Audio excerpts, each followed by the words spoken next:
Gold, trusted gold buyers. మీరు తాకట్టు పెట్టిన బంగారాన్ని విడిపించి ఈ రోజు ఉన్న మార్కెట్ ధరకు కొనబడను.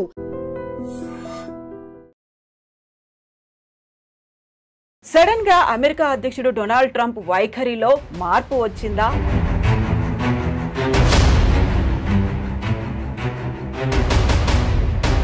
భారత్ ని దూరం పెడితే జరగబోయేటువంటి నష్టాలేంటో తెలిసొచ్చాయా? డొనాల్డ్ ట్రంప్ వైఖరిలో కనిపిస్తున్నాయి. సో మొన్నటిదాకా 25% కాదు 50% అన్నారు. ఆ తర్వాత మనమేమో డోంట్ కేర్ అన్నట్టుగా కొంచెం పట్టించుకోలేదు, పక్కకు వచ్చేసాము.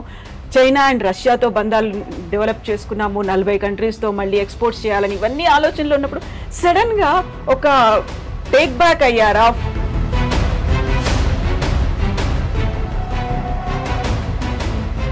ట్రంప్ ఒక రియల్ ఎస్టేట్ సేల్స్మెన్, ఓనర్ అని చెప్పుకోవచ్చు. ట్రంప్ మెయిన్ స్ట్రాటజీ ఏంటంటే భారతదేశంతో డీల్ చేస్తున్నప్పుడు ఆయనకు ఒక మోడల్ ఏముండే,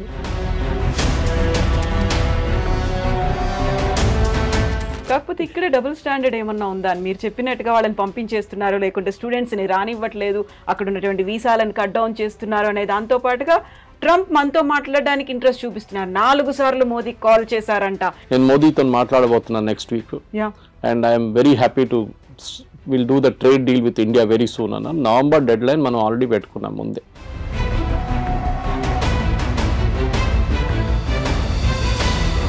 సో ఇక్కడే మనం చాలా స్టబ్బన్గా ఉన్నాం. మోదీ స్టబ్బన్గా ఉన్నాడు కాబట్టి అక్కడ కొంచెం టోన్ డౌన్ చేశాడు ట్రంప్. మనకి ఇప్పుడు తప్పని పరిస్థితుల్లో మన దగ్గరకు వస్తున్నారు అనేది. Your enemy is my friend అంటాం ఇంగ్లీష్లో. సో న్యాచురల్లీ మనం యుఎస్తో మన గొడవ ఉన్నాం, మనం చేసాం డైరెక్ట్ చైనా దగ్గరికి వెళ్ళాం. అండ్ లక్కీలీ SCO సమిట్ ఉండే ఆ టైంలో పుటిన్ కూడా వచ్చారు. దానికన్నా ముందు రాలేదు, పుటిన్ రాలేదు, జీ రాలేదు లాస్ట్ SCOకి.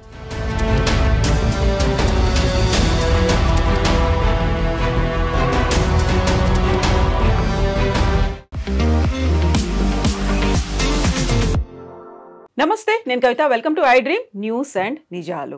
సడన్ గా అమెరికా అధ్యక్షుడు డొనాల్డ్ ట్రంప్ వైఖరిలో మార్పు వచ్చిందా? భారత్ ని దూరం పెడితే జరగబోయేటువంటి నష్టాలేంటో తెలిసొచ్చాయా? ఎందుకని సడన్ ట్విస్ట్లు, టర్న్లు డొనాల్డ్ ట్రంప్ వైఖరిలో కనిపిస్తున్నాయి? మనతో పాటుగా ఉన్నారు సీనియర్ జర్నలిస్ట్ సురేష్ కొచ్చాతిల్ గారు. సార్ నమస్తే. నమస్తే. సో మొన్నటిదాకా 25% కాదు 50% అన్నారు. ఆ తర్వాత మనమేమో డోంట్ కేర్ అన్నట్టుగా కొంచెం పట్టించుకోలేదు, పక్కకు వచ్చేసాము. చైనా అండ్ రష్యాతో బంధాలు డెవలప్ చేసుకున్నాము, 40 కంట్రీస్తో మళ్ళీ ఎక్స్పోర్ట్స్ చేయాలని ఇవన్నీ ఆలోచనలు ఉన్నప్పుడు సడన్గా ఒక టేక్ బ్యాక్ అయ్యారా? ఫుడ్ డౌన్ అయిపోయారు? ఏమైంది అక్కడ అసలు ట్రంప్ వైఖరిలో? ఎందుకు అలా కనిపిస్తోంది? ట్రంప్ ఒక రియల్ ఎస్టేట్ సేల్స్మెన్, ఓనర్ అని చెప్పుకోవచ్చు. మన జీవితం అంతా రియల్ ఎస్టేట్ అమ్మేయడం. మనకు అందరు తెలుసు రియల్ ఎస్టేట్ వాళ్ళు ఎట్లా మాట్లాడతారని. వాళ్ళకు ఒక అగ్రెషన్ ఉంటుంది వాళ్ళ దాంట్లో. ఎందుకంటే ఒక ప్రాజెక్ట్ అమ్మాలంటే మీకు అంత ఈజీగా చేయలేరు. మీరు చిన్న చిన్న పోరోలను పంపించి చేయకుండా బాస్ డైరెక్ట్లీ డీల్ చేసిన లాంగ్వేజ్ ఒకటి ఉంటుంది. అక్కడ take it or leave it అనేది ఒక లాంగ్వేజ్ ఉంటుంది. సో ట్రంప్ కూడా అంతే. సో ఆయన ఒకసారి ప్రెసిడెంట్ అయ్యారు, మళ్ళీ ఈ లాస్ట్ నెక్స్ట్ టైం మళ్ళీ ప్రెసిడెంట్గా వచ్చారు. సో ట్రంప్ మెయిన్ స్ట్రాటజీ ఏంటంటే భారతదేశంతో డీల్ చేస్తున్నప్పుడు ఆయనకు ఒక మోడల్ ఏముండే, మన వియట్నాం, UK ఇట్లాంటి రాష్ట్రాన్ని తీసుకొని EU ఇస్ అ యూనియన్ రాష్ట్రం అని చెప్పాలి దాన్ని. వీళ్ళందరినీ ఎగ్జాంపుల్గా తీసుకొని భారతదేశాన్ని కూడా మనం ఏమైనా చేసుకోవచ్చు, ఏమైనా చేయొచ్చు అని చెప్పి అనుకున్నారు. దాంట్లో 2 కారణాలు ఉన్నాయి. ఒకటి రష్యన్ ఆయిల్ గురించి మాట్లాడతారు. రష్యన్ ఆయిల్ మీద మన మీద ఎంత కోపం ఎందుకు? మనకన్నా ఎక్కువ చైనా కొంటున్నారు. మనం ఎన్నోసార్లు చెప్పాం. US పలేడియం కొంటున్నారు, యురేనియం హెక్సాఫ్లోరైడ్ కొంటున్నారు, ఫర్టిలైజర్ కొంటున్నారు రష్యా దగ్గర నుంచి. టర్కీ మనకన్నా ఎక్కువ ఆయిల్ కొనుక్కుంటున్నారు. కానీ వీళ్ళు ఎవరిని ముట్టకుండా మన మీద వచ్చి పడ్డారు. ఆబ్వియస్ రీజన్ ఏంటంటే భారతదేశంలో ఉన్న 2-3 ప్రైవేట్ రిఫైనరీస్, దాంట్లో ఒకటి జియో, ఒకటి నారా, ఒకటి వీళ్ళు మెయిన్గా ఇంపోర్ట్ చేశారు. రష్యా నుంచి ఇంపోర్ట్ చేసి రిఫైన్ చేసి USకి అమ్మారు, యూరోప్కి అమ్మారు, ఈవెన్ యుక్రెయిన్కి అమ్మారు. సో అమెరికన్ కంపెనీస్ ఈ ఫీల్డ్లో పనిచేస్తుండే ముందు. ఏది రిఫైనింగ్లో అంటే క్రూడ్ ఆయిల్ తెచ్చుకొని రిఫైన్ చేయడం, దాన్ని పెట్రోల్ చేయడమో దాన్ని డీజిల్ చేయడమో ఉంటుంది. అక్కడ పెద్ద దెబ్బ. ఎందుకంటే అమెరికన్ రిఫైన్ కంపెనీస్ ఇప్పుడు వెళ్ళి ట్రంప్ దగ్గర ఏడుస్తున్నారు. భారతదేశంలో ఉన్న కంపెనీలు దీనికన్నా ముందు మనం ఎప్పుడు ఇంత అగ్రెషన్ భారత్ కంపెనీలో చూడలేదు మనం. అఫ్కోర్స్ IOCL కానీ, BPCL కానీ, HPCL వాళ్ళు కూడా కొంటున్నారు, కానీ క్వాంటిటీస్ తక్కువ ఉంది రష్యా నుంచి. మనమే $40 కొంటున్నాం, ఇంకో $5 షిప్పింగ్ కాస్ట్, రిఫైనింగ్ కాస్ట్ పెట్టుకుంటే 45, 48 మనం 60కి అమ్ముతున్నాం. మనం అంటే కంపెనీలు ప్రాఫిట్స్ హ్యూజ్. 70 కూడా అమ్మాం ఒకసారి. ఎందుకంటే ఒకసారి మన యుక్రెయిన్ వార్ మొదలైనప్పుడు 200 దాకా పోతుంది డౌట్ ఉండే పర్ బ్యారెల్ US డాలర్. దాన్ని తగ్గించడానికి అప్పుడు బైడెన్ ఇచ్చిన సజెషన్ ఏంటంటే భారతదేశం రష్యా దగ్గర నుంచి కొనుక్కోండి మీరు, ఎందుకంటే మనకు రూబుల్ ట్రేడ్ ఉండే రష్యాతోనే. మనం ఇంటర్నేషనల్ వాళ్ళు, ఎందుకంటే స్విఫ్ట్ అనే ఒక ఇంటర్నేషనల్ ఫైనాన్షియల్ సిస్టమ్ ఒకటి ఉంది. ఆ స్విఫ్ట్ సిస్టమ్ ఏం చేస్తారంటే మనం యూపీఐ ఎట్లా చేస్తాం ట్రాన్సాక్షన్, స్విఫ్ట్ కూడా అట్లనే ఇంటర్ బ్యాంక్ ట్రాన్సాక్షన్స్ ఉంటుంది వాళ్ళకి. దాంట్లో స్పెసిఫిక్గా అమెరికా కావాలని చెప్పి యూరోప్తో కలిసి రష్యాని బ్యాన్ చేసి పడేశారు. సో రష్యా ఎవరితో ట్రేడ్ చేయలేకపోతున్నారు, అది పెద్ద ప్రాబ్లం. సో రష్యా ఏం చేశారు, భారతదేశం దగ్గర వచ్చి మీరు మాత్రం రూబుల్లో ట్రేడ్ చేసుకోండి, you pay by rupee are you pay by rouble Russian currency. Trump ఫేమస్గా ఒకసారి చెప్పారు will make rouble the rubble అన్నారు, కానీ రూబుల్కి ఏం కాలేదు, ఇప్పుడు కూడా చాలా స్ట్రాంగ్గా నడుస్తుంది రూబుల్ అన్నమాట. సో ఈ యొక్క పెద్ద దేనికంటే ఇది అందరూ అనుకుంటారు ట్రంప్కి ఇంత కోపం ఎందుకు కోపం అంటే ట్రంప్ వాళ్ళ ఫ్రెండ్స్ ఫైనాన్స్, ఆయన ఎలక్షన్ ఫైనాన్స్ చేసిన వాళ్ళు ఈ చాలా మట్టుకు ఈ ప్రైవేట్ రిఫైనరీస్ వాళ్ళు దాంట్లో చాలా వాళ్ళు ప్రాఫిట్స్ ఇప్పుడు దాకా సంపాదించారు. సడన్గా భారతదేశంలో ఉన్న కంపెనీలు వచ్చి మొత్తం ప్రాఫిట్స్ అన్ని కొట్టుకుపోయారు. సో అది కోపం అన్నమాట. So it is nothing to do with buying Russian oil, దాంతో రష్యాకి డబ్బులు వస్తుంది, దాంతో యుక్రెయిన్ మీద బాంబులు వేస్తున్నారని. మనకన్నా ఎక్కువ దీనికి ఉన్న న్యాచురల్ గ్యాస్, జయశంకర్ గారు చెప్పారు ఒకసారి, మనకన్నా ఎక్కువ మనం ఒక నెలలో కొంటున్న క్రూడ్ ఆయిల్ యూరోప్ హాఫ్ డేలో గ్యాస్లో కొనేస్తుంది. ఎందుకంటే వాళ్ళకి వింటర్ టైంలో హీటింగ్కి గ్యాస్ కావాల్సి వస్తుంది. హంగరీ, పోలాండ్ కొంటున్నారు. మొన్న ఆ పైప్ లైన్ మీద యుక్రెయిన్ వాళ్ళు వచ్చి బాంబు వేస్తే ప్రెసిడెంట్ ట్రంప్ తిట్టారు పట్టుకొని యుక్రెయిన్ని. ఎందుకంటే రష్యా నుంచి వెళ్తున్న ఆయిల్ ఆలోచించండి, రష్యన్ టెరిటరీ నుంచి హంగరీ, పోలాండ్కి వెళ్తున్న పైప్ లైన్ ఆయిల్ పోతుంది, దాని నుంచి ఆయిల్ వెళ్తుంది వాళ్ళకి ఎవ్వరికి ప్రాబ్లం లేదు, మనం కొనుక్కోకూడదు. So this was the first problem. రెండవది ఏంటంటే మన ట్రేడ్ టాక్స్. ట్రంప్ ఏమనుకున్నారు, అన్నిటికీ 0%. సరే అండి చేస్తాం. ఇప్పుడు మీరు ఒక ప్రోడక్ట్ అమెరికా నుంచి యాపిల్ తెస్తారండి, యాపిల్ అమ్ముతున్నప్పుడు లోకల్ యాపిల్లో ఎగ్జాంపుల్ తీసుకుందాం, డజన్కి 200 రూపాయలు అనుకున్నాం, లేకుంటే డజన్కి హాఫ్ డజన్కి 200 అనుకుంటాం. భారతదేశంలో అదే దానికి 100 రూపాయలు 150 రూపాయలు ఇస్తే ఏ కొనుక్కుంటారు, విచ్ ఇస్ చీపర్. మన దేశంలో BMW నడిపిస్తున్నాడు కూడా టమాటా రేట్ బార్గెన్ చేస్తారు, అది మన కల్చర్లో ఉంది అది. సో మీరు US నుంచి వచ్చిందని చెప్పి కొనడం ఫస్ట్ నాకు గుర్తుంది, ఇప్పుడు కూడా చిన్నప్పుడు కేరళకి వెళ్తున్నప్పుడు మా నేటివ్ ప్లేస్కి దుబాయ్ పెద్ద ఫ్యాషన్ అప్పుడు, I'm talking of late 70s. So మా కజిన్స్ కొంతమంది వెళ్ళారు అక్కడికి. వాళ్ళు వస్తున్నప్పుడు పర్ఫ్యూమ్లు, టీషర్ట్లు, ట్రాక్ సూట్లు, ఇంకా బిస్కెట్, చాక్లెట్లు అన్నీ తీసుకొస్తారు. సో అక్కడ ఒక డిస్ట్రిబ్యూషన్ ప్యాటర్న్ ఉంటుండే, రాగానే ఫస్ట్ సరౌండర్ చేసుకుంటారు, మొత్తం సరౌండ్ చేసి నాకేం తీసుకొచ్చాను అడిగితే వాడికి పర్ఫ్యూమ్ తీసుకో, ఒక బిస్కెట్ తీసుకో, చాక్లెట్ తీసుకో అని ఇచ్చేస్తారు. ఏజ్ బట్టి ఉంటుంది, కొంతమందికి టీషర్ట్లు. ఆ ఫ్యాషన్ అది పోయింది కదా మొత్తం. ఎందుకంటే ఇప్పుడు కావాలంటే మన దగ్గర నుంచి కొనుక్కెళ్తారు అందరు. ఇప్పుడు ఒక డ్యూటీ ఫ్రీ షాప్ పెడితే కూడా మీకు చూడండి మ్యాక్సిమం సేల్ లిక్కర్లు అవుతుంది, ఇంకే కాదు. పర్ఫ్యూమ్లు అంతా భారతదేశంలో దొరుకుతుంది, మీరు కస్టమర్ నోటిఫైడ్ షాప్కి వెళ్తే మీకు దొరుకుతుంది, నార్మల్ షాప్లో దొరుకుతుంది, మీకు బయట నుంచి ఎందుకు ఫ్యాషన్. US ప్రాబ్లం ఏంటంటే మా ప్రోడక్ట్ మేము భారతదేశంలో అమ్మాలి, మీరు డ్యూటీ తగ్గించండి. ట్రంప్ ఎప్పుడు చెప్తున్న ఒక ఎగ్జాంపుల్ హార్లీ డేవిడ్సన్, మీరు వినుంటారు. హార్లీ డేవిడ్సన్ మీద 150%, 200% పెట్టారు. ఇలా హార్లీ డేవిడ్సన్ మీద మీరు 300% కూడా పెట్టండి, ఏ ప్రాబ్లం ఉండదు. ఎందుకంటే అది కొనాల్సిన కొంటాడు, దాని క్రేజ్ తగ్గదు. క్రేజ్ అని కదా, క్రేజ్ ఒకటి, ఇట్స్ ఆస్పిరేషనల్ ప్రోడక్ట్ అంటాం మన ఇంగ్లీష్లో. ఒక యాపిల్ ఐఫోన్ లాగా, ఒక నాలాంటి వాళ్ళు ఒక OnePlus ఫోన్ నడిపిస్తున్నాడు, యాపిల్ ఐఫోన్ ఒక ఆస్పిరేషనల్ ప్రోడక్ట్గా ఉంటుంది. కానీ నాకు ఆ ప్రాబ్లం లేదు. ఓకే, మా కూతురు దగ్గర ఐఫోన్ ఉంది, కానీ నేనప్పుడు ఎంత సింపుల్ ఫోన్ అంత సింపుల్ నడిపించు. కానీ కొంతమందికి ఆస్పిరేషనల్ ప్రోడక్ట్స్ ఉంటుంది. ముందు US నుంచి వస్తున్న US ప్రోడక్ట్స్ మీద చాలా క్రేజ్ ఉండే, మేడ్ ఇన్ USA. అది మేడ్ ఇన్ చైనా అని యాక్చువల్, దాన్ని స్టిక్కర్ పెట్టేసి మేడ్ ఇన్ USA చేసి మనకు అమ్ముతారనమాట. సో దాంట్లో మెయిన్గా మనకి మిషనరీ అక్కడి నుంచి వచ్చే కార్ల మీద మనకు ప్రాబ్లం లేదు. ఆల్రెడీ టెస్లా అమ్ముతున్నారు, బాంబేలో షోరూమ్ వచ్చేసింది, అమ్ముతున్నారు. మనకు మహారాష్ట్ర మినిస్టర్ కొన్నారంట first buyer of particular brands అన్ని స్కూల్కి పంపించడానికి. సో మన దగ్గర డబ్బులు ఉన్న వాళ్ళు ఉన్నారు, కొంటారు. ఎవరు అన్నారు India is a rich nation of poor people అని. సో అట్లా అనమాట. సో ఇక్కడ మన దగ్గర కొనడానికి చాలామంది ఉంటారు. సో మీరు ఏ రేట్ వేసినా కానీ కొంటారు. సార్ తగ్గిస్తాం, మీకు ఏం బెనిఫిట్ వస్తుంది, మీరు ఇంకా 10 మోటార్ సైకిల్ ఎక్కువ అమ్ముతారా, అమ్మేసుకోండి, ప్రాబ్లం. ఎందుకంటే మనకు ఆ రేంజ్లో హార్లీ డేవిడ్సన్ రేంజ్లో మన దగ్గర ప్రోడక్ట్స్ లేవు. హార్లీ డేవిడ్సన్ కాంపిటీషన్ BMW లాంటి బైక్స్తో ఉంటుంది, లేకుంటే మిగతా హైబూసా లాంటి బైక్స్తో ఉంటుంది, హై ఎండ్ బైక్స్తో ఉంటుంది. మన దగ్గర మనం వస్తున్నాం హై ఎండ్కి, కానీ మన దగ్గర ఇండియాలో ఒక మిడిల్ క్లాస్కి ఒక నార్మల్ బైక్ ఒక ప్లేస్ నుంచి ఒక ప్లేస్కి వెళ్ళడానికి బైక్ కావాలి. రేసింగ్ బైకులు కానీ మిగతా కానీ యంగ్స్టర్స్కి ఒక ఆస్పిరేషనల్ ప్రోడక్ట్గా ఉంటుంది. Second, agriculture imports. వాళ్ళు యుఎస్లో చాలా హెవీ సబ్సిడీ ఇస్తారు ఫార్మర్స్కి. ఇంకోటి వాళ్ళ టెక్నాలజీ చాలా అడ్వాన్స్డ్. మన దగ్గర మన భారతదేశం అన్నిటికంటే పెద్ద ప్రాబ్లం అగ్రికల్చర్లో టెక్నాలజీ యూజ్ చేయట్లేదు. చేస్తున్నాం కానీ చాలా తక్కువ. మీరు సౌత్లో చూడండి అండ్ పంజాబ్తో కంపేర్ చేయండి. హార్వెస్టింగ్ మొత్తం మెకనైజ్డ్ అయిపోయింది పంజాబ్లో కంప్లీట్గా. మనం యూఎస్లో చూస్తుంటే థ్రెషర్స్ వెళ్తుంటుంది, దాని నుంచి లారీలో పడుతూనే ఉంటుంది. అది మన దగ్గర సౌత్లో ఇంకా మాన్యువల్ టైప్ నడుస్తుంది. సరే ట్రాక్టర్లు యూజ్ చేస్తున్నారు, మిగతా అన్నీ ఉన్నాయి, కానీ ఇప్పుడు కూడా మన దగ్గర టెక్నాలజీ ఎక్కువ వాడలేదు. మన ప్రొడక్టివిటీ చాలా తక్కువ అగ్రికల్చర్లో. వెరస్ యూఎస్లో ప్రొడక్టివిటీ చాలా ఎక్కువ, ఎందుకంటే వాళ్ళు మిషనరీ చాలా యూజ్ చేస్తారు, దానికి సబ్సిడీ గవర్నమెంట్ ఇస్తారు. మన దగ్గర సబ్సిడీ ఎట్లా ఇస్తారు? ఫర్టిలైజర్ ఇస్తారు, ఎంఎస్పి కొంటాం మనం, అది కాకుండా నీళ్ళు ఫ్రీ, ఎలక్ట్రిసిటీ ఫ్రీ.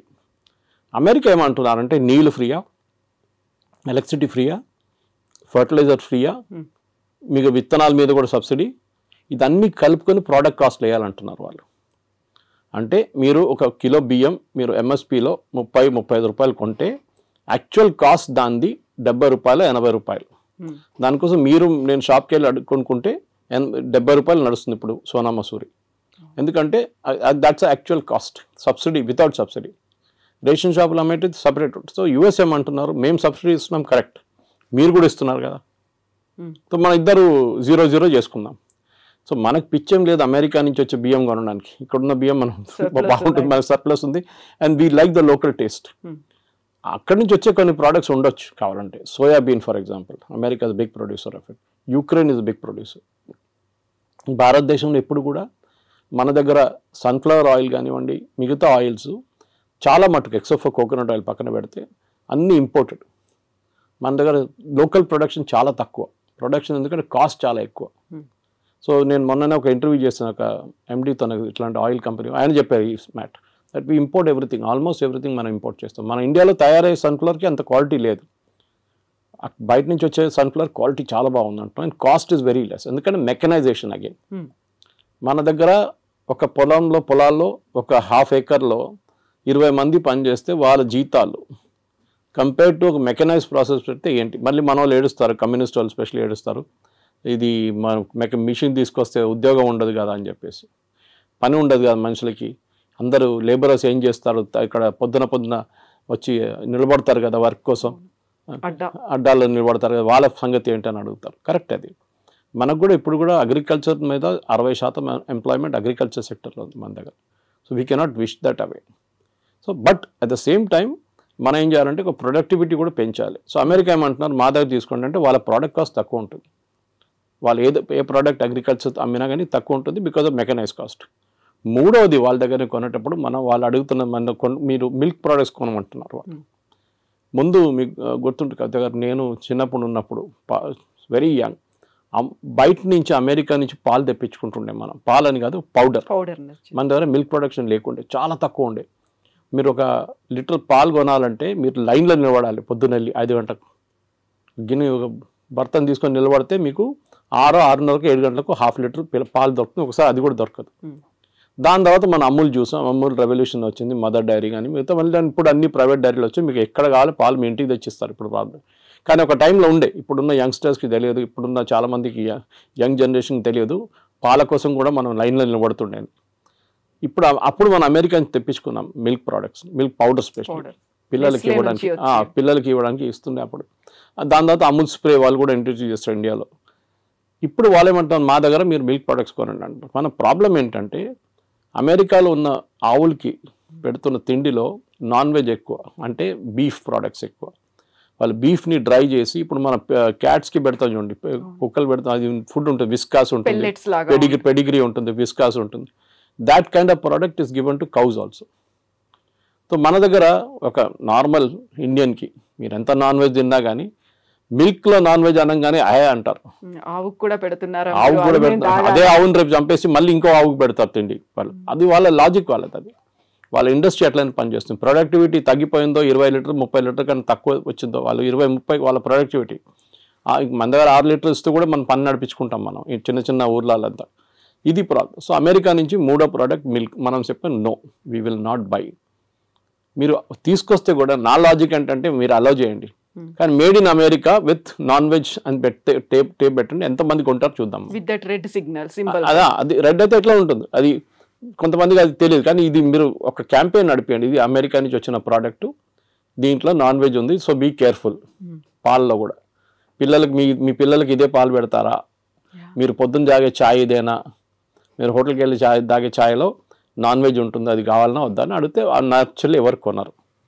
కానీ మిల్క్ ప్రోడక్ట్స్ బై ప్రోడక్ట్స్ ఉంటుంది, అది బహుశా కొనవచ్చు. కానీ మన దగ్గర కూడా అమూల్ లాంటి కంపెనీస్ చాలా మటుకు ప్రైవేట్ సెక్టర్లో మొత్తం ఫ్లడ్ చేసేసినాయి మార్కెట్లో.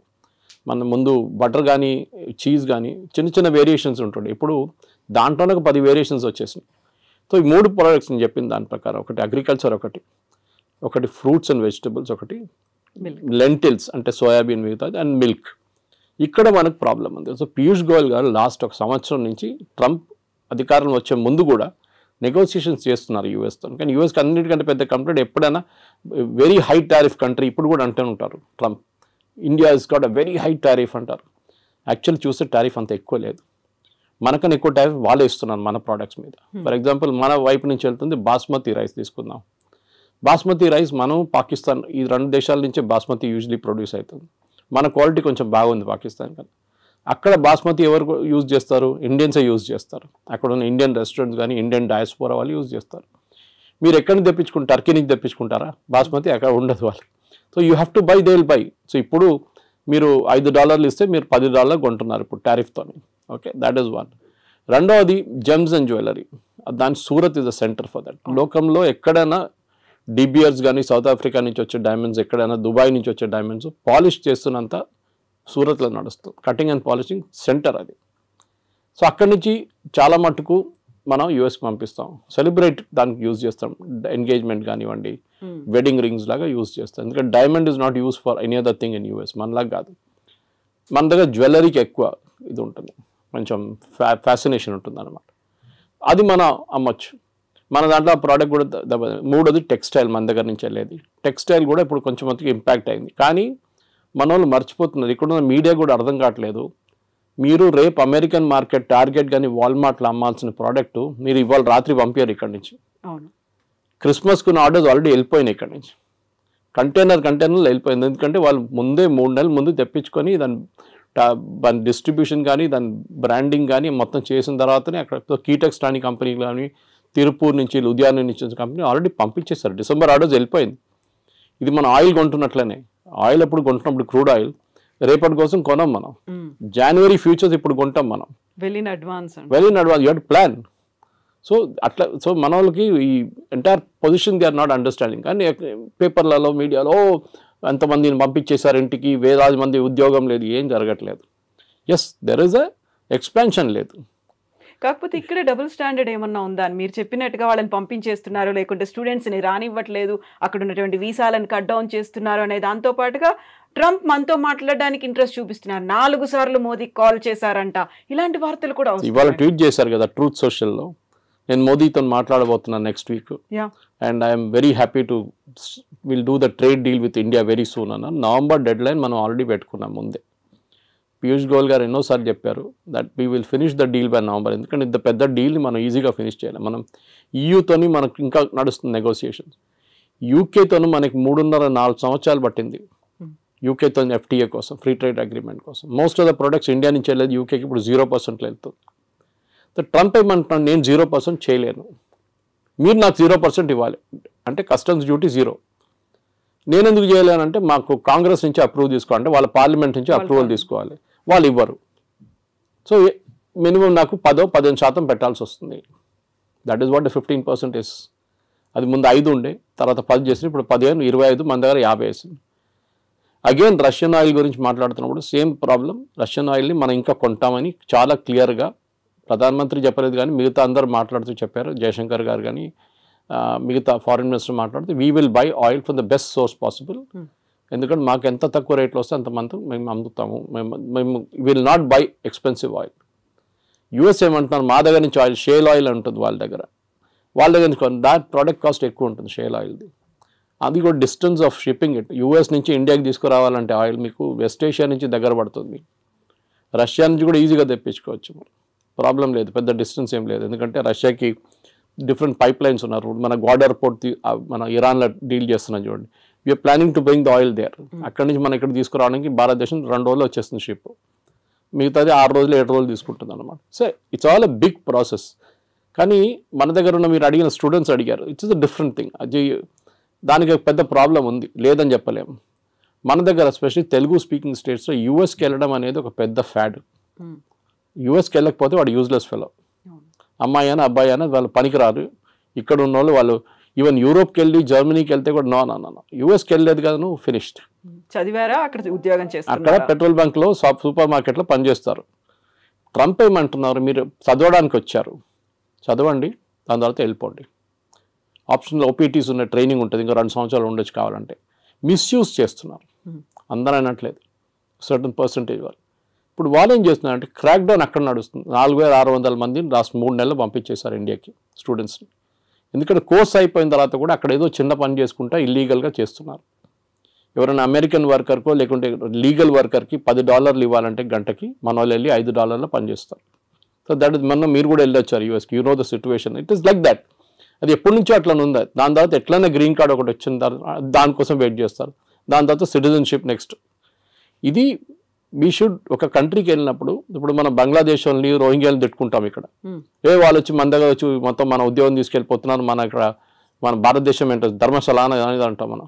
యూఎస్ కూడా అదే అంటున్నారు, మా సిటిజన్స్ ఉన్నారు, వాళ్ళకు ఉద్యోగం కావాలి, మీరు వచ్చి తీసుకెళ్ళిపోతున్నారు అని ట్రంప్. ఎందుకంటే ఆయన ఎలక్షన్ క్యాంపెయిన్ దాని మీద ఉండే, make America great again, American jobs protect చేస్తాం. సో న్యాచురల్లీ ఆయన చేస్తారు అది. కానీ మన దగ్గర ఏముండాలంటే high end skills, chip design ఉండొచ్చు, ఏఐ బేస్డ్ వర్క్ ఉండొచ్చు, రోబోటిక్స్ ఉండొచ్చు, దాంట్లో హై అండ్ వర్క్ చేసేటోళ్ళని ఇప్పుడు అడుగుతున్నారు. వాళ్ళంతా మిగతా లో అండ్ మాకు వద్దు. ఇది దుబాయ్లో కూడా జరిగింది. 70s, 80s, 90s up to 2000 దుబాయ్లో కన్స్ట్రక్షన్ బూమ్ ఉండే. వర్కర్లు కావాలి, సిమెంట్ హ్యాండిల్ చేసే మిక్సర్స్ కావాలి, అట్లనే సెంటరింగ్ చేసేటోళ్ళు కావాలి, ప్లాస్టరింగ్ చేసేటోళ్ళు కావాలి, ఎలక్ట్రీషియన్స్ కావాలి. ఇప్పుడు ఆ ఫేస్ అయిపోయింది దుబాయ్లో. The construction face is over, now the maintenance face is going on. నడిపించడానికి మనుషులు కావాలి.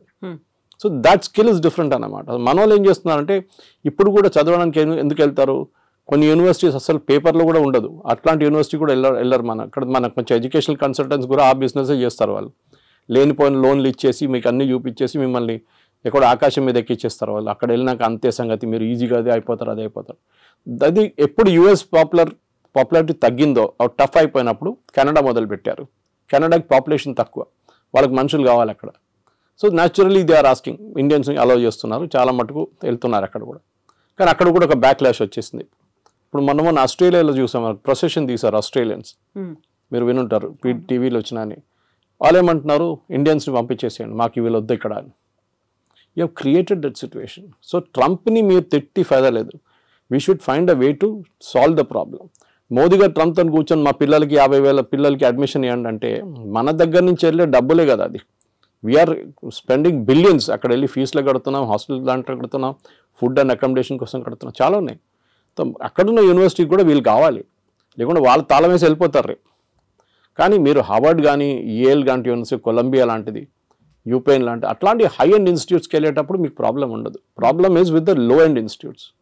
అక్కడ వెళ్ళి మళ్ళీ మీరు ప్యాలెస్టీనియన్ కాజ్ కోసం అది ఇది అని చెప్పి ప్రొటెస్ట్ చేస్తే డెఫినెట్గా పంపించేస్తారు వాపస్. ఇప్పుడు మీ సోషల్ మీడియా యాక్టివిటీస్ కూడా మనం దీని గురించి ముందు కూడా మాట్లాడాం.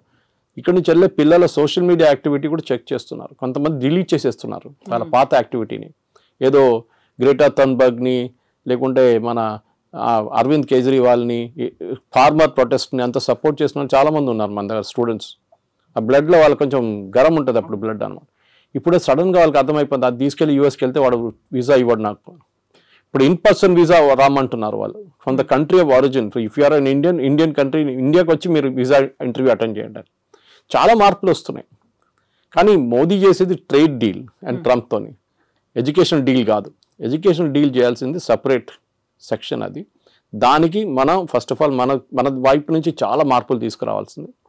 We should ensure that only the best of the students will go there. ఏదో యూఎస్కి వెళ్ళాలని కాదు, because there are enough options. మీకు జర్మనీకి వెళ్ళొచ్చు, మీరు ఫ్రాన్స్కి వెళ్ళొచ్చు, మీరు యూరోప్లో చాలా కంట్రీస్ ఉన్నాయి. ఓకే, దాని తర్వాత మన వాళ్ళు కెనడా అయిపోయిన తర్వాత ఆస్ట్రేలియాకి వెళ్ళారు, మీకు గుర్తుంటుంది, అక్కడ కూడా బ్యాక్లాష్.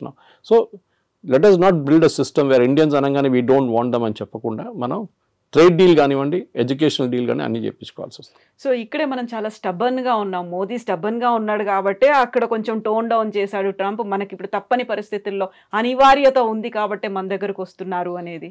జియో పాలిటిక్స్ అదే ఉంటుందండి. యువర్ ఎనిమీస్ మై ఫ్రెండ్ అంటాం ఇంగ్లీష్లో. సో న్యాచురల్లీ మనం యుఎస్తో మన గొడవ ఉన్న మనం ఏం చేసాం, డైరెక్ట్ చైనా దగ్గరికి వెళ్ళాం. అండ్ లక్కీలీ SCO సమిట్ ఉండే ఆ టైంలో పుటిన్ కూడా వచ్చారు. దానికన్నా ముందు రాలేదు, పుటిన్ రాలేదు, జీ రాలేదు లాస్ట్ SCOకి. మోదీ గారు వెళ్ళారు, ముగ్గురు కలిసి ఆ ఫోటో ఒకటి ఫేమస్ ఫోటో ఒకటి ఉంది. దాంతో ట్రంప్ భయపడి ట్రంప్ ట్వీట్ కూడా చేశారు ట్రూత్ సోషల్లో, that gone to the dark China అని చెప్పేసి. ట్రంప్కి అన్నిటికంటే పెద్ద భయం రష్యా కాదు, China. Actually economically, manufacturing wise and military wise China యూఎస్కి చాలా పెద్ద కాంపిటీషన్. రష్యా కూడా ఉన్నారనుకోండి, కానీ రష్యా యుక్రెయిన్ వార్ తర్వాత కొంచెం వాళ్ళ మ్యానుఫ్యాక్చరింగ్ దెబ్బతిన్నది, స్పెషల్లీ వాళ్ళ డిఫెన్స్ మ్యానుఫ్యాక్చరింగ్. కానీ దే విల్ పికప్, దాంట్లో ప్రాబ్లం. ఇప్పుడు మీరు రష్యన్ జీడిపి చూస్తే US జీడిపి కన్నా ఎక్కువ వాళ్ళది. కానీ వాళ్ళ ఫైనాన్షియల్ అంతా బ్లాక్ చేసి శాంక్షన్స్ పెట్టారు చాలా మటుకు. సో వాళ్ళ $300 బిలియన్ యూరోప్లో ఫ్రీజ్ అయిపోయింది వాళ్ళది. ఎస్, మనం టఫ్గా ఉన్నాం, టఫ్గా ఉండాల్సింది. టుడేస్ జియో పాలిటిక్స్లో మీరు బెండ్ అయితే మిమ్మల్ని కోసి పడేస్తారు వాళ్ళు. యూ కెనాట్, మీరు స్ట్రైట్గా నిలబడి ఫైట్ చేయాల్సిందే. So that is the main thing we need to do. So ఇట్లాంటి పరిస్థితుల్లో డెఫినెట్గా మోదీ గారు చేసిన స్ట్రాటజీని మొన్న Jerusalem Post, Israeli newspaper, చాలా ఫేమస్ న్యూస్ పేపర్, వాళ్ళకు చాలా మంచి ఆర్టికల్ రాశారు. They were comparing Netanyahu and Modi. గాజాలో ఒక హాస్పిటల్ మీద ఒక స్ట్రైక్ జరిగింది, ఒక బాంబ్ అటాక్ ఇజ్రాయెల్ వాళ్ళు చేశారు. చేసినప్పుడు దాంట్లో 6 జర్నలిస్టు, కొంతమంది డాక్టర్లు చనిపోయారు. పెద్ద గొడవ అయింది. ఇజ్రాయలీ ప్రైమ్ మినిస్టర్ నెటన్యాహు, మళ్ళీ వాళ్ళ డిఫెన్స్ మినిస్టర్, వాళ్ళందరూ చీఫ్ ఆఫ్ స్టాఫ్ అందరూ అపాలజైజ్ చేశారు వచ్చి. Within 3-4 hours. Next day, third day తెలిసింది దాంట్లో 4 హమాస్ టెర్రరిస్ట్ ఉన్నాయని. ఇప్పుడు మీరు ఆల్రెడీ అపాలజైజ్ చేసేసారు, అపాలజీ రిటర్న్ తీసుకోలేరు. Should you have weighted? So వాళ్ళు అన్నారు learn from Modi. A reaction లేరు. ట్రంప్ అదన్నారు, ఇదన్నారు, తిట్టారు, అది అన్నారు, మోదీ ఫోన్ చేయట్లేదు అన్నారు, నేను అది చేస్తాను అన్నారు. Not even a single word. దానికోసం ఇంగ్లీష్లో అంటారు పిక్చర్ స్పీక్స్ 1000 words అని. ఆ ఫోటో పెట్టేసి ఖతం చేస్తే మొత్తం ఇంపాక్ట్ వచ్చేస్తుంది అంత. సో ట్రంప్ దానికోసం దిగి వచ్చారు. ఎందుకంటే ట్రంప్కి ఇప్పుడు రష్యా చైనా కలిసే ప్రాబ్లం లేదు, వాళ్ళు న్యాచురల్ అలైస్ వాళ్ళు. కానీ అదే ఎందుకంటే ఇద్దరు డిక్టేటర్షిప్స్. మన దగ్గర అట్లా కాదు, మన దగ్గర డెమోక్రసీ ఉంది. So natural in this market, 140 కోట్ల మంది ఉన్న మార్కెట్ ఇస్ హ్యూజ్ మార్కెట్, చాలా పెద్ద మార్కెట్. సో అట్లాంటి పరిస్థితుల్లో మన దగ్గర ఉన్న నాలెడ్జ్, మన దగ్గర ఉన్న టెక్నాలజీ అడ్వాంటేజ్, మన దగ్గర ఉన్న సైంటిఫిక్ పూల్, స్టెమ్ కానీ స్టెమ్ లాంటి కోర్సెస్ మన దగ్గర ఉన్నప్పుడు, మనలాంటి IITs, మనలాంటి IIMs ఉన్నప్పుడు డెఫినెట్గా ఇండియా ఇస్ ఫార్ అహెడ్. చైనాతో కాదు, but we're far ahead of other countries, మిగతా కంట్రీస్తో పోలిస్తే. కానీ ఎస్, చైనాతో మనకి ఇంకా చాలా క్యాచింగ్ అప్ ఉంది. ఎస్పెషల్లీ మ్యానుఫ్యాక్చరింగ్లో మనం 30 సంవత్సరాలు బిట్వీన్ 1970 and 1991 మనం we lost a lot of time. 60 నుంచి 90 దాకా మన మ్యానుఫ్యాక్చరింగ్ పెద్దగా దెబ్బతిన్నాం. మన ఈ సోషలిస్ట్ మోడల్కి వెళ్ళి రష్యన్ మోడల్ తీసుకొని పెద్ద పెద్ద స్టీల్ ప్లాంట్లు అన్నీ కట్టాం. That has become useless now. So anyway that's a different debate. కానీ మీరు అడిగిన ప్రశ్నకి ట్రంప్తోని టఫ్గా ఉండాల్సిందే. ఎక్కడికి ఎవరెవరు టఫ్గా ఉంటారో వాళ్ళతో ట్రంప్ దిగొస్తారు. చూసాం మనం దీనికన్నా ముందు కూడా. వేరస్ మెక్సికో కానీ, మెక్సికో లాంటి దేశం, ఆయన అన్నారు మనకు చాలా డ్యామేజింగ్ స్టేట్మెంట్ ఇచ్చారు ట్రంప్. డాన్స్ చేస్తే వాళ్ళు డాన్స్ చేస్తారు, నేను డాన్స్ చేయమంటే కూర్చోమంటే కూర్చుంటారని. Is telling a president of another country. ఆలోచించండి, నేను ఏం కావాలంటే చేస్తే మీరు చేస్తారు నా కోసం. ఎందుకంటే ఒకసారి చేశారు, టారిఫ్ తగ్గించామని తగ్గించేస్తారు. మనం sorry, we will not do it. మనకు కూడా ఒక ఆత్మగౌరవం ఉంటుంది, ఒకటి ఈగో ఉంటుంది, మనకి హెల్దీ ఈగో ఉండాలి అంతే. So we will not do it as a nation. ఇప్పుడు మోదీ గారికి చాలా ఈజీ ఉండే, అన్నిటి ఎగ్రీ అని చెప్పి సంతకం పెట్టేసి అయిపోతుండే, ఈ శాంక్షన్స్ ఏమో లేకపోతుండే. కానీ లాంగ్ టర్మ్లో డ్యామేజ్ వస్తుండే మనకి. ఆ లాంగ్ టర్మ్ డ్యామేజ్ ఇప్పుడు ఉండదు. And that is the main thing. Long term damage పక్కన పెట్టేసి we have to now take care of. సరే, ట్రంప్ దిగొచ్చారు కదా, మనం కూడా మాట్లాడదాం. మనం కూడా ఇప్పుడు లేదు గుర్రం మీద కూర్చొని నేను మాట్లాడలే అని చెప్తా, ఇట్లా కాదు కదా. So elephant and dragon are dancing అని చెప్పి ట్రంపే చెప్పారు. అండ్ డెఫినెట్లీ ఈ యొక్క troika of power Russia, China, ఇండియాది మనం దాన్ని డైల్యూట్ చేయకూడదు. ట్రంప్ ఇవాళ చెప్పారు, మళ్ళీ రేపు ఇంకా చెప్తారు. మళ్ళీ US can never be trusted. 71 వార్లు అదే చేశారు. మళ్ళీ దాని తర్వాత పోఖ్రాన్ 2 చేసినప్పుడు, వాజ్పేయి గారు ఉన్నప్పుడు అదే మన మీద శాంక్షన్స్ పెట్టారు, నాట్ టారిఫ్స్ కాదు. అంటే మీరు ఒక ప్రోడక్ట్ కొనలేరు, అమ్మలేరు, ఆ పరిస్థితికి వచ్చేసాం మనం కంప్లీట్గా. మన క్రయోజెనిక్ ఇంజిన్స్ కావాలంటే మొత్తం ఆపేశారు. నంబి నారాయణ గారిని కేసులో ఇరికిచ్చారు యుఎస్ వాళ్ళు, సిఏ యూజ్ చేసి. పాపం ఆయన అసలు ఎందుకు ఆ ప్రాజెక్ట్ డిలే చేయడానికి, ఎందుకంటే వివర్ పోక్రాన్ చేసామని చెప్పేసి. దాని తర్వాత చూడండి ఇప్పుడు Vajpayee refuse to bend. George Fernandes ఆ టైంలో దానికన్నా ముందు కోకోకోలాని బయట తరిమి కొడితే థమ్స్అప్ గ్రో అయింది అప్పుడు. ఇప్పుడు కూడా Thums Up is #1 Indian brand. So అట్లా చాలా ఉంది. కొంతమంది అన్నారు కేఎఫ్సి బాయ్కాట్ చేద్దాం, మన మెక్డానల్డ్స్ బాయ్కాట్ చేద్దాం, పెప్సీ తాగొద్దు, కోక్ తాగొద్దు. That's all childish. అది కాదు చేసేది. అది మనం బంగ్లాదేశ్లో ఎక్కడ చూసాం అట్లాంటి ప్రొటెస్ట్ అంతా. మన దగ్గర మెచ్యూర్గా రియాక్ట్ కావాలి. మోదీ గారు is dealing in very very mature manner. ఇది అయిపోయిన తర్వాత డెఫినెట్గా yes we should negotiate. And నెగోషియేషన్లో మోదీ ఈజ్ ఛాంపియన్. ట్రంపే చెప్పారు అది. గుజరాతీతో బార్గెన్ చేయడం అనేది అంత ఈజీ కాదు. And Piyush Goyal is no less chartered accountant. He knows, ఆయన మినిస్ట్రీ ఆయనకు చాలా బాగా తెలుసు. కానీ it is not his own decision. ఆయన డిసిషన్ ఒకటే కాదు కదా, it is a cabinet decision. So డెఫినెట్గా ఎన్నోసార్లు తిరిగి వచ్చారు, తిరిగి వచ్చారు. Definite we will go half వే. వాళ్ళు కూడా హాఫ్ వే రావాల్సింది. మన అన్నిటికీ మనం ఎస్ చెప్పాం, కొన్నిటికి మనం ఎస్ చెప్తాం, వాళ్ళు కూడా కొన్నిటికి ఎస్ చెప్పాలి. మనకు కూడా యాక్సెస్ కావాలి యూఎస్ మార్కెట్. ఎవరో వచ్చి చెప్పారు ఐటీ మీద ట్యాక్స్ పెడుతున్నారు. It's non sense thing. IT is not done that way. వీళ్ళకి అర్థం కాదు, మాట్లాడుతున్నారు కూడా అర్థం కాదు. ఎందుకు ఫార్మా మీద ఎందుకు పెట్టలేదండి 50%? వాళ్ళకి అవసరాలు ఉన్నాయి. అది ఇప్పుడు మీరు ఐటీ కంపెనీ మీద పెడితే ఏమవుతుంది? వాళ్ళ ప్రోడక్ట్స్ ఎక్స్పెన్సివ్ అవుతుంది, మనకు ప్రాబ్లం లేదు. టారిఫ్ ఎవరు కడుతున్నారు? అమెరికన్ కన్స్యూమర్ కడుతున్నారు. ఇప్పుడు ఇండియన్స్ కట్టలేదు, చైనీస్ కట్టట్లేదు. So this is the main thing we need to understand. So ఇవాళ పొద్దున కూడా డిబేట్లో అడిగినప్పుడు ఇంకో ఛానల్ అడిగారు, 50% ఇది మళ్ళీ పెడితే ఏమవుతుంది ఐటీ అని. ఏం కాదు. మైక్రోసాఫ్ట్ 2 లక్షల స్క్వేర్ ఫీట్ తీసుకున్నారు మన ఫైనాన్షియల్ డిస్ట్రిక్ట్లో, వాళ్ళ మెయిన్ క్యాంపస్ పక్కన. ఎందుకు తీసుకుంటారండి? They see a growth there. And అమెరికాకు ఒక్కటే కాదు కదా ఈ సాఫ్ట్వేర్ ఎక్స్పోర్ట్స్ వెళ్ళేది, లోకం మొత్తం కొంటున్నారు. విండోస్ ఆపరేటింగ్ సిస్టమ్ ఎక్కడ అన్నిట్లో ఉంటుంది. మీ ఆరకల్ ఎక్కడ కూడా వాడతారు. అమెరికా ఒకటే కాదు. It's just correct, it's a huge market, no doubt. కానీ మనం కూడా as a position of strength నుంచి మాట్లాడాలి. మా దగ్గర ఉన్న టెక్నాలజీ, మా దగ్గర ఉన్న మ్యాన్ పవర్ అండ్ మా దగ్గర ఉన్న మార్కెట్ యాక్సెస్, 140 కోట్ల మంది మార్కెట్ యాక్సెస్ కావాలంటే మీరు కూడా దిగి రావాల్సిందే. మేము కూడా కొంచెం we will also soften up, we will meet halfway. అది మన స్ట్రాటజీ ఉండాలి. Yes sir, thank you so much. Thank you. And don't forget to subscribe to iDream. And for more videos, Please subscribe to iDream. Please subscribe to iDream. Please subscribe iDream. And please subscribe to iDream. For more videos, subscribe to iDream. please like, share and subscribe to the channel. Congratulations, iDream. Subscribe to iDream. Subscribe to iDream. So subscribe to iDream Media. iDream team andarki huge congratulations. Please subscribe iDream Media. Please subscribe to iDream. Subscribe iDream. Please subscribe to iDream. iDream అంటే నా కళల ఛానల్ను subscribe చేసుకున్న నోరు తిరుగుతలేదు, మీరైతే గంట గుర్తు కొట్టండి. For more such videos, please subscribe to iDream. Subscribe to iDream. Please subscribe to iDream. Please subscribe iDream Media. Please do subscribe to iDream. Please subscribe to iDream Media. For best entertainment and information, please subscribe iDream.